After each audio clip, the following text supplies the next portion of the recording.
Hello everyone, I'm back again, and welcome back to the new renamed channel, No System is Perfect.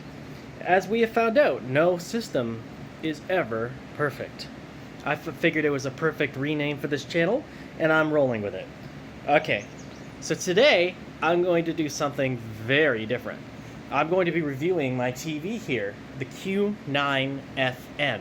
It's a 2018 Samsung TV, and actually, this is the last day that I will be using it. So I figured before I make the jump to OLED, I'd go over this TV with you all. So let's start with the good. The good about this TV is you don't have any kind of burn-in risk. You have amazing color contrast and absolutely fantastic black and shadow detail. For a Qled TV anyway. I don't know about the newer 8K, and I'm not really jumping on board that bandwagon just yet. I don't know if I ever will. It remains to be seen. Nothing is out in 8K right now, so I don't really see the point. So moving on. The interface is Tizen, just like any Samsung TV. Of course, with the newer Samsung TVs, the interface is actually blue. But one thing you can do to mitigate the big, bright whites is you can go into General, and you can go into Accessibility, and you can turn on High Contrast. Doing so, put your menus to black. Now, of course, it's during the day, so I don't like having that on. But during the nighttime, it's much nicer on the eyes. This TV has a couple of features which are really exclusive to gamers. If we go into External Device Manager, you can see them. So under Game Mode, we have our Game Motion Plus settings. So Game Motion Plus basically introduces frames in order to make a picture seem smoother. It's not actually smoother, however, and I don't like using them at all, but they are an option if that is your thing. So what Game Motion Plus can do is, if you set the judder all the way to 10, or sorry, as high as it goes, I think it's 9. If you set the judder to 9 and set the blur to 0, then you can make a 30 frames per second game look like it's playing in 60 frames per second. And vice versa, if you set the judder to 0 and the blur to 9, then you make a 60 frames per second game look like it's running in 120 frames per second. It's not actually, but it looks like it is. Kind of a nice feature to have, but again, it introduces too much input lag for my liking. Without any of the motion processing turned on and game mode on, I can get about 13.8 milliseconds of input lag on this TV, which is still good for this to this day and for a 75-inch. So I'm not going to complain about that. However, as soon as you start turning things on, you start introducing input lag. So, another thing to know about this TV is if you have HDR content, you must go into your HDMI UHD color under external devices and turn on the UHD color for all the ports. Since my Nakamichi's connected to port 4, I have port 4 highlighted here. But none of the other devices that are plugged directly into the TV need HDR, so I don't have it on any of those ports. Now, the TV should automatically detect it, but that's just so you know.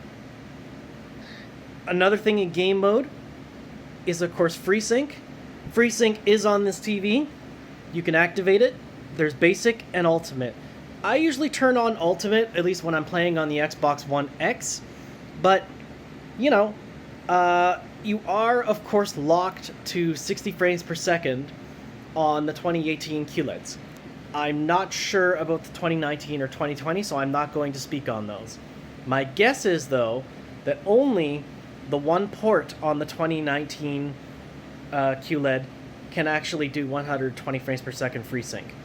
Probably the rest of them can still only do 60 frames per second. Another Game Motion Plus setting is LED Clear Motion. Now, I don't like this feature. It inserts black frames in order to sharpen the image and make it as close to what it was supposed to look like originally. But again, you're inserting frames, so you're inserting lag. But that's just the gamer in me talking. For non-gamers, this TV has a couple of things for you. So the first thing you'll notice is, first of all, it's on game mode, so this isn't really a good comparison. Give me a second here. Turn game mode off. So you got a couple of modes. Right now I'm in my calibrated night mode. There's also my calibrated day mode, but there's also dynamic mode. There's standard, natural, and movie mode. Typically, most people will probably use standard or movie mode. I kind of prefer my picture to be a little darker at nighttime, so I have my TV calibrated to be such, but not everybody's going to go for that. This TV supports HDR10 and HDR10+. It does not, however, support Dolby Vision. Oh, sorry, and it also supports HLG. But no Dolby Vision, that's off the table. Samsung does not want to pay Dolby licensing, which brings me to my next point. For sound on this TV, unfortunately, you are stuck, or at least for pass-through sound on this TV, you're stuck with what Samsung gives you. So if you go into expert settings here, you'll see it's got bitstream out, but when you select PCM, it only has Dolby Digital and Dolby Digital Plus. Now, those aren't bad formats by any means, but considering that we are now into Dolby Atmos, this is a little bit of a downgrade now, these days. Now, only the Samsung I don't know about 2019, but I know 2020 for sure has Dolby Pass-Through. I don't think 2019 has, unless there's been a recent firmware update that I'm not aware of. So keep that in mind. Of course, if you don't care about that, then you don't care. But again, if that's the case, then what you have to do is you have to pass sound through the soundbar instead of the TV itself. So another thing about this TV is, of course, you have a couple of apps you can download, like TED and YouTube and Prime and Netflix. Basically, all your basic movie apps. If you want, you can download more, like Apple TV. I don't personally use Apple TV apps. I'd use the Apple TV itself, which is on screen right now. So I don't really see a point in it for myself, but that doesn't mean that you won't use it. And then you've also got TV Plus, which includes your channels like, Fail Army and some of those other ones, and it's kind of neat to have, but not necessarily a necessity thing. All 2018 Qleds also come with ambient mode. You've seen me run this a couple of times on my videos before. So basically some nature sounds play in the background. It shows a mountaintop or some spring leaves or something, and maybe the weather. And yeah. So what else about this TV? The TV also has... I've pretty much gone over mostly everything. Oh yeah, it's also got eco solutions. When you first get the TV, these will be turned on. For your sanity, I recommend you turn them off, because you really don't need them. And if you want the best picture quality out of your 2018 Qled, you're going to want to shut that off. This TV's Tizen also automatically detects any device plugged into it, or at least it tries to. I've run into several issues among my gaming consoles, but primarily my older consoles it doesn't recognize. Also, when you plug an M Classic into any of the newer consoles, it confuses the system because it doesn't know what it is. If you plug your Xbox into your soundbar and then have the soundbar pass the video back to the TV, it doesn't know that it's an Xbox. Now, if you plug it directly into the TV, then it knows it's an Xbox. But you will lose the Dolby Atmos on this TV.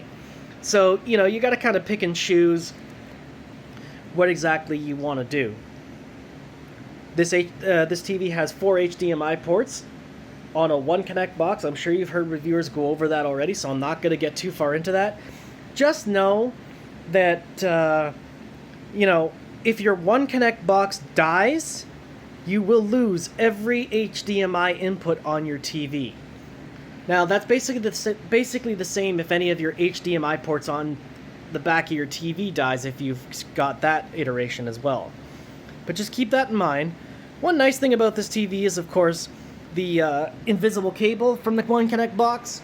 So, unfortunately, my setup's kind of convoluted for this, but you see that one cable, maybe, I gotta zoom in, going into the back there. It's sticking out because my setup is kind of wonky, but that cable is your main cable that goes into your One Connect box. No other cables go into the back of the TV.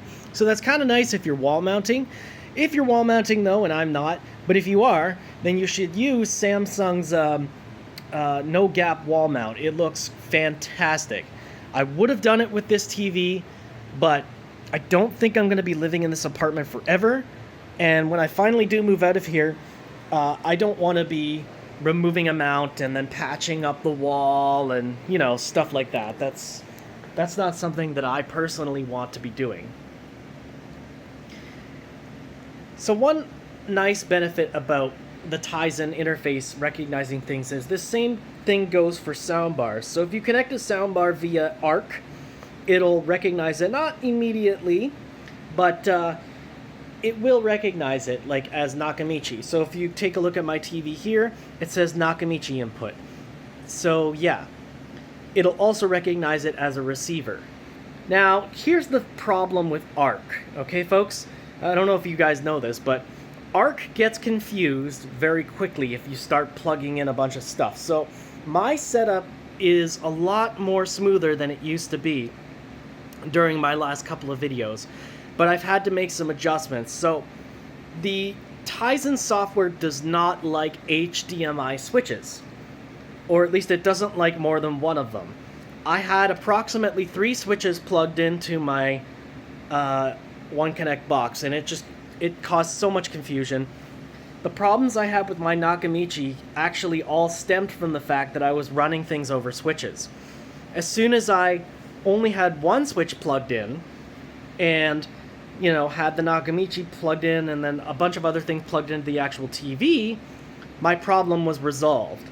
But here's the thing, if you do what I did and you have a bunch of switches plugged in, or one big switch plugged in, I don't know, it could go either way, you're going to run into problems probably with ARC, because ARC gets very confused, and then it can't it's trying to recognize what you're plugging into it, but at the same time it's trying to see the sound bar, and, you know, then the sound bar gets confused, and then the sound bar won't detect, and then you got to unplug it and replug it, and, you know, that takes time and a lot of unplugging and replugging, and it's really a pain in the butt. That's not a Nakamichi thing. However, it is, in general, a Qled thing because of the way that it perceives receivers. So the only receiver so far that I haven't had any, well, okay, not any, but that I haven't had too many issues with is the Q90R, because it was built for Qleds. Which is kind of a bummer if you think about it, because, you know, you should be able to plug in other receivers and have it detect. That's one downside I would say to Qleds, or at least this particular Qled. I don't know about other Qleds, but I would assume that the software is very, very similar. So be aware that ARC can be a bit of a pain on Qleds, and I don't know how good ARC is on other, or ARC on other TVs.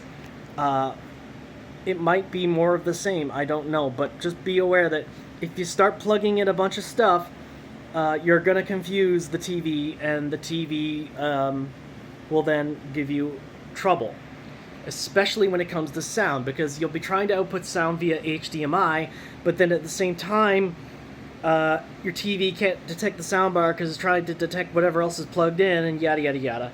Anyway, enough said.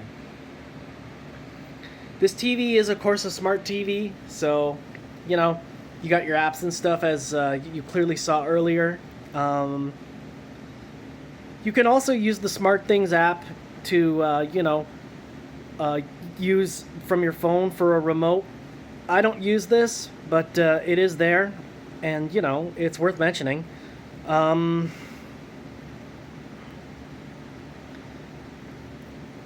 The other thing is you also have Apple AirPlay in this TV, as you can clearly see here.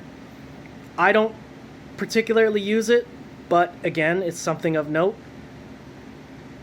And then finally, this is where you do your software updates. Now, I've turned automatic updates off, but you can certainly turn them off or on depending on what you want to do.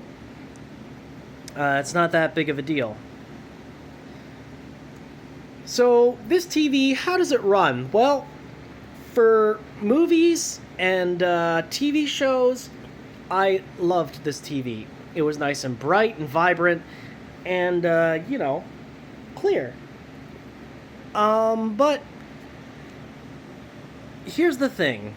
It is still an LCD TV, and with that, you have your drawbacks. So with this TV, over time and over the course of a year, I began to see a lot more dirty screen effect when playing games.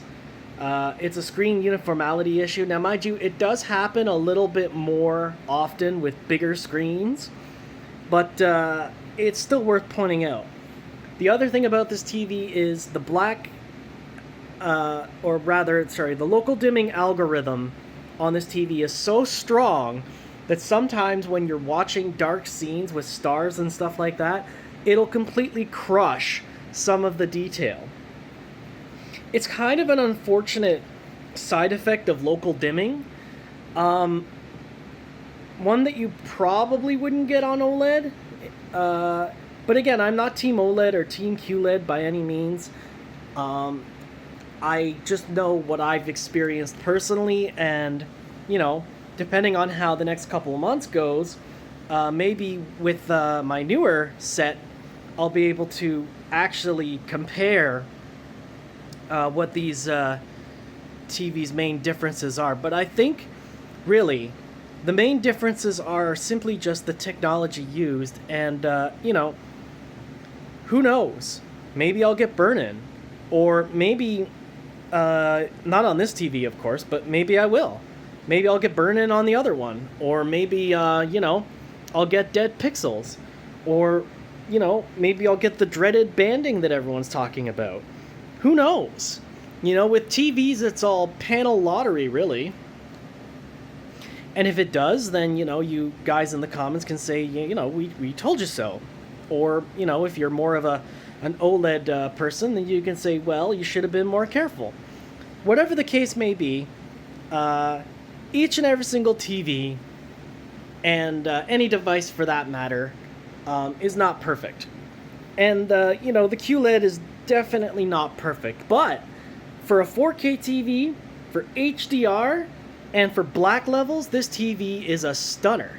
The only reason why I'm upgrading is because I want to try out the OLED technology and see how long it really lasts for, and because I want to be ready for the next gen consoles when they come out, and I want that HDMI 2.1. But that's just me being fussy. That's not actually a necessity. And here's the thing. I don't know, maybe I'll regret it later, because from what I can tell, the newer consoles are still, at least for a lot of demos, only running at 30 frames per second. And maybe the standard will be 60 frames per second. Maybe there will be like the odd game here and there that'll run at 120 frames, but, maybe most games won't. But whatever the case may be, and whatever technology you decide to choose, just remember that, no system is perfect.